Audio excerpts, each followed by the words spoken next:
Well, we're going to start with the original. I mean, Jurassic Park meant so much to so many people and had such a huge effect on people. Made people want to go into the business, made people want to run to the movies.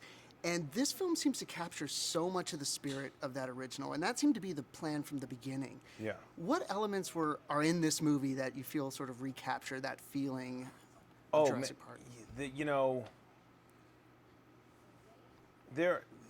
This movie does, I think, a good job at something that's very difficult. There's a real balancing act with this movie because you want to honor the first Jurassic Park and you want to honor the franchise, but you also want to create a movie that would stand alone and isn't just a retelling of the first movie. You know, if you want to just watch the first movie, it's a perfect movie and it holds up and you can go rent it and watch it anytime you want.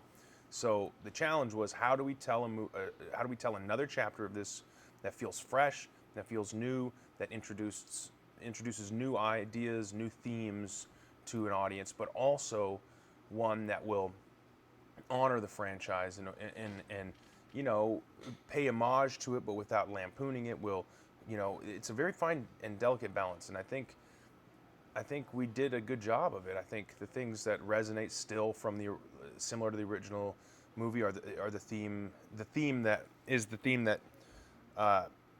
you know, when man meddles with nature for his own amusement, it often can backfire. And so that's something that we focus on. But also we have new themes, like, you know, as a society, have we become so inundated with miraculous science and technology all around us that we're no longer impressed by things that are amazing? You know, how has our relationship with science changed over the past 20 years?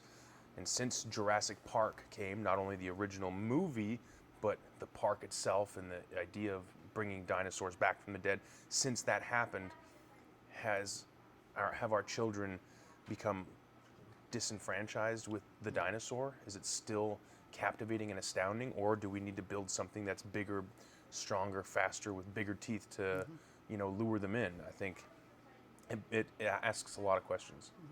And you mentioned that now the park is open, which was one of the original thoughts that Steven Spielberg had. And Yeah. park runs the movie. That was runs my with idea. it. That wasn't even Steven Spielberg's idea. That was my idea.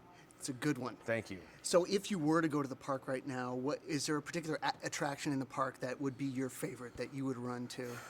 Man, we see things in this movie, this installment of the franchise, that you could only have dreamed of in the original. One being the mosasaur, the water dinosaur. You know, it feels similar to, like, you know, a whale at SeaWorld or something like that. Like there's a giant aquarium, you know, hundreds of millions of gallons of water that this thing lives in. So that would be the first thing I'd probably see. It's a good one. Now everyone's really excited about this. What do you hope audiences feel or experience when they see this movie? You know, I think I just remember how I felt as a 13-year-old seeing this in the theater for the first time, and I just hope kids walk away with the same feeling that I had, which is just being captured, having their imagination tickled, and you know, hopefully they walk away with a new love of science and what is possible through science and imagination.